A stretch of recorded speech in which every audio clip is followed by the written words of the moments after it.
welcome to another GT scale modelling video. So today, it's just going to be a quick channel update. I don't like the term, and nobody watches nobody watches these, but if you are watching, welcome, and hopefully you'll find what I'm going to just waffle about vaguely interesting. I thought I'd try a slightly new camera angle just for this, since I don't need to be at the bench as such, so I thought the shelf with some models on it might be a slightly more interesting backdrop. It's closer to the window, a little bit better light or whatever, so here we are. So we're now into, we're into March already of 2017, and what have I achieved in the hobby? Not a huge amount. I don't really even remember what the last thing I finished was. What was the last thing I finished? Oh, it's moving. I think the last thing I finished was this here, which is the Trumpeter JG SDF Type 87, the anti-aircraft tank. Looks a bit like a Leopard. That was a nice build. I haven't done a reveal on it yet, that's why you guys probably haven't seen it, unless you saw some of the photos I may have put on my Facebook page. I can't recall if I did or not. Yeah, it was a nice kit. It was simple to build. It was a modern trumpeter kit. It fitted pretty well. It's very nicely detailed, and there's not much really else to say about that. Trumpeter tracks, still a pain in the ass. Hate them. Unfortunately, I don't really have the spare cash to drop another 20 odd quid on a set of full tracks on a model. So I kind of tend to just live with whatever comes in the box. They're nicely detailed, don't get me wrong. They're just a pain in the ass to build because they're solid plastic. There's like 5 connection points per link, which take ages to clean up.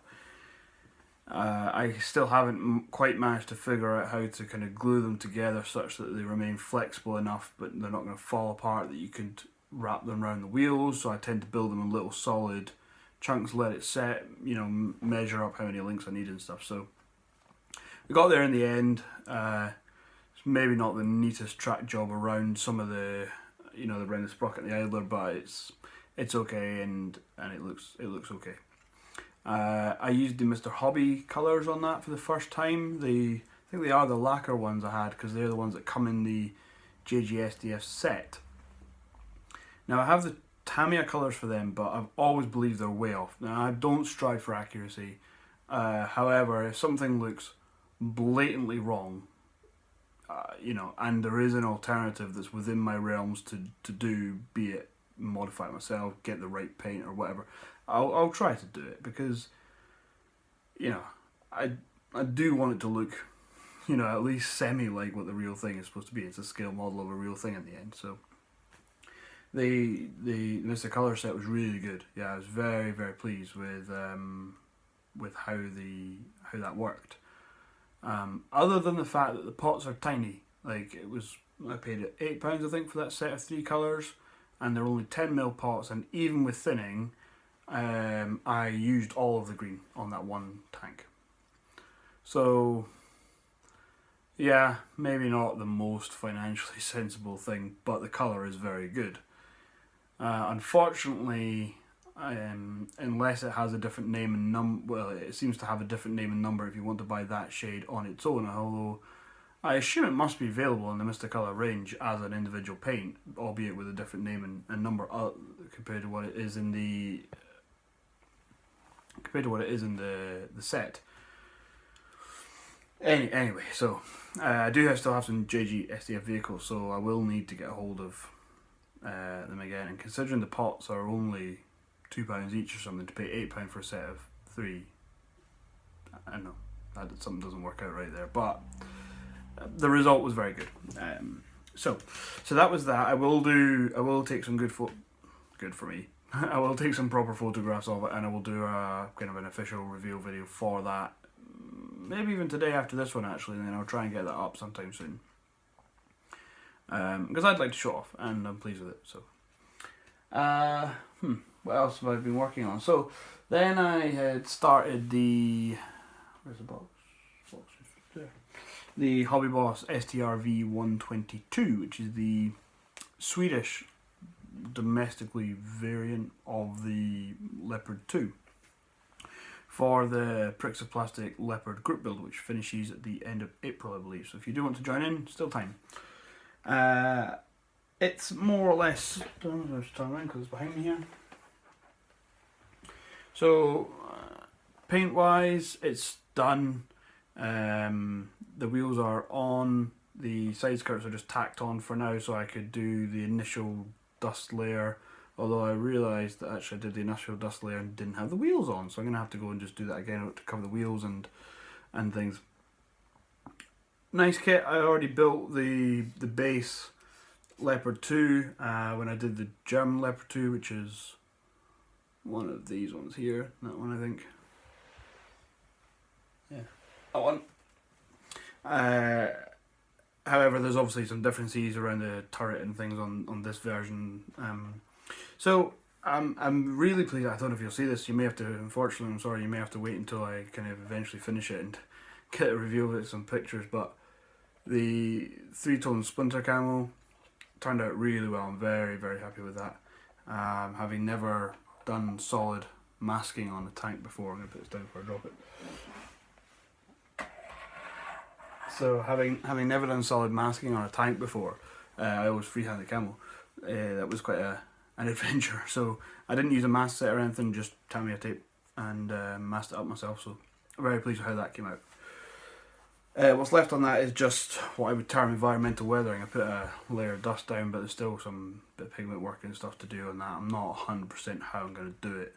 I still haven't settled on a method of adding kind of the kind of dirt you do see on a modern vehicle, which is not absolutely caked a lot of the time. I don't like doing that, so I want it to look a bit, a bit used, a bit dirty, like it's been driving around and it hasn't just been washed. But I still struggle with a kind of a process to get that. So that's left, and also the tracks. I used the Bronco tracks, which are really nice. They go together very well. They remain flexible. I've just not in the mood for doing them, so I've done one run and I've cut all the links out for the second run. Excuse me, and I've just got to set a few of those links still to clean up, and then I can just assemble them. So when I get in the mood for that, it won't take long to do. They will then need painted, weathered, and added to the vehicle before I can actually do the sort of mud and stuff. There's no point doing it without the tracks on the vehicle. So that's that. What else? Looking around. So I stalled out a little bit with that STRV with the fact that I haven't done the tracks yet and I still have the weathering to do. I'd finished the Type 87. I have the Tornado still, the Revell IDS, and it's in primer, but this is the one that I built as a practice. And I'm not really sure if I'm actually going to finish it, because I built it to practice building the kit, so that when I come to do the actual sort of GR4 boxing, I can make a really good go of it, because that's when I do want to put my all into and get a really good result. So it's there in primer, and I don't really want to chuck it out. It seems a waste, but at the same time, I'm just not that fussed about having it painted in the collection. So I don't know. I might put the undercarriage covers on it and finish painting it and just do it as the box scheme, which is a bit of a pain because it's not the simplest thing to paint because it's multicolored.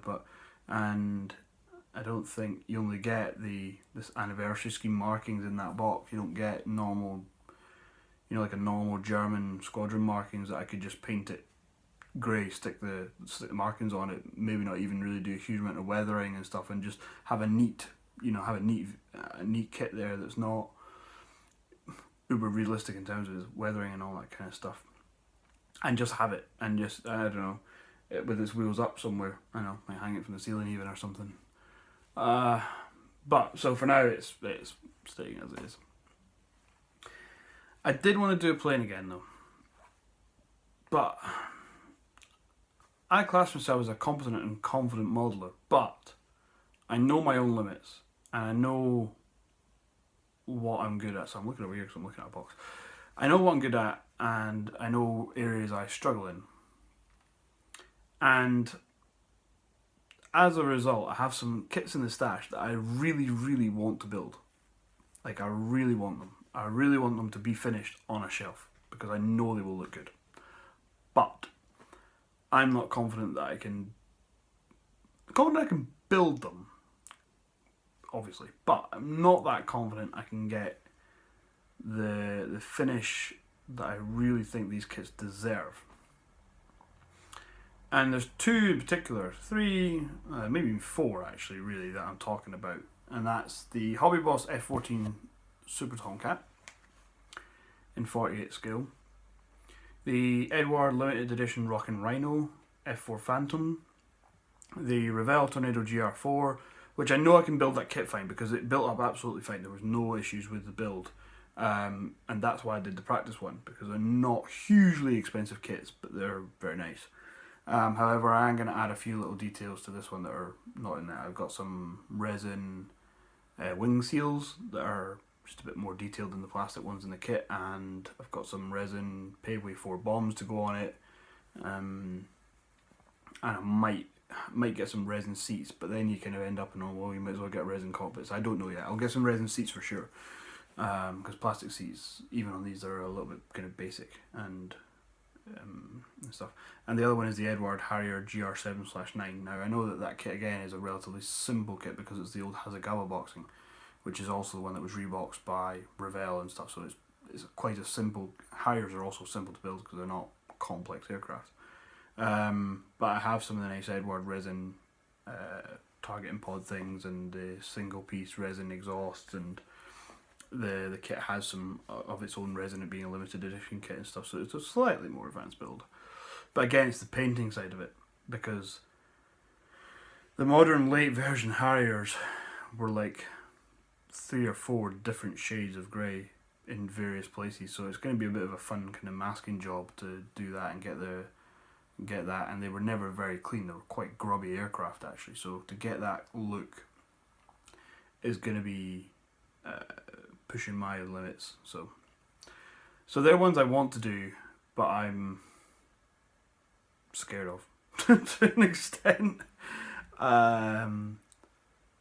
So to that end, what I did do is I have the Kinetic Sea Harrier FA2, and so I started building that because I was just going to build that out of the box and do the best I could on it. And you know, if bits turned out a little bit that I wasn't so happy with, then it wouldn't be the end of the world. So I'm using this as a slight practice build. I'm doing the best I can, and I really want to make a nice model out of it. And I won't experiment too much because I don't want to end up to a point where I can't reverse anything and spoil it. So I'm building that just now, but there's not much to show you. I've only just done the cockpit and glued the fuselage half together, so maybe I'll do an update on that when it's slightly more progressed. Other than that, no acquisitions recently. I think the last thing I bought was the G6 Rhino, which I did a review on, so you'll know about that if you do follow the channel. I have a hankering to buy something else. I haven't bought a kit in a while, but I don't know what, so we'll see. I rearranged the room a little bit. You won't be able to see from here, but I had some of my bigger boxes of kits. I've got a Airfix Merlin helicopter's got a big box, the Trumpeter Scud, the Rockin' Rhino, and then all those quite big boxes. And they sat up on top of my desk. There's a shelf runs across the top of my desk. They were piled up there. But I had cleared off a few more things from the rest of the shelves where my stash is. So just today I kind of went, and moved them over, freed up that shelf, and that's allowed me to move my kind of big jets out of my glass cabinet, because they take up like an entire shelf each, up onto the top of there, and move a couple of the dioramas from these shelves into the cabinet.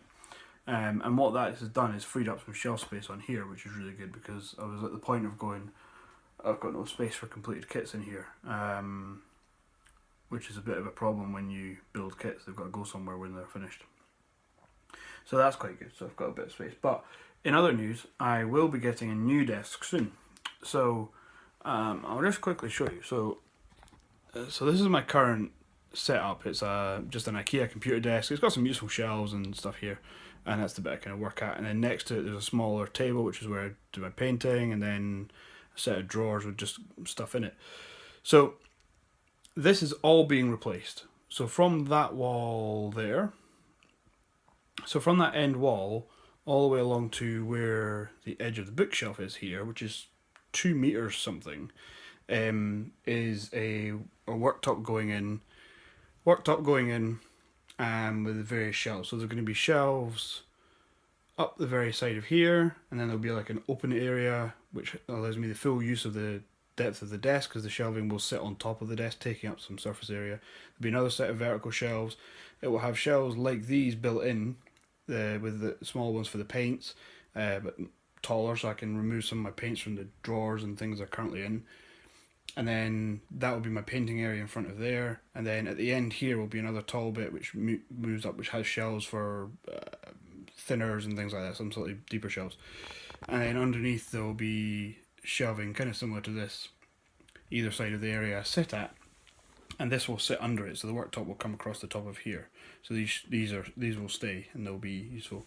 And across the very top, running the whole length, will be effectively like a big sort of box. So I can stick stuff on the very top and on that shelf that runs along the entire length. So I'm quite looking forward to that. My dad's building it for me, and it was effectively my birthday present from November last year, which has not been finished yet. So hopefully it'll be finishing soon, and I'll get that installed, and it'll be quite cool. It'll be quite dark in here actually, because I quite like having black furniture. I don't know why. Bookshelves are black, top of the display cabinet's black, the shelves this is sitting on is black, my current desk is black. So my new desk is all going to be black. So, and it's going to have some LED lights in it as well, so the desk will be lit, which will be pretty cool. So I'm quite looking forward to getting that installed. Dad's back from his holiday, so hopefully it's more or less finished. He'd put a kind of a final coat of paint on it before he went away on holiday, so hopefully that's worked okay, and he'll be around in the next couple of days to a week maybe, and we'll get that installed. So I'll show you all around that when it's here. So that's 17.5 minutes of me gabbing on, so hopefully you're still here. Probably not, but if you are, thank you. I will try and get out some more videos. I will try and get a reveal done for that, and we will see you in a future video, either that reveal or maybe a kit review, who knows. So yeah, thanks for watching, and hope everybody's doing alright out there, and we'll see you around. Bye for now.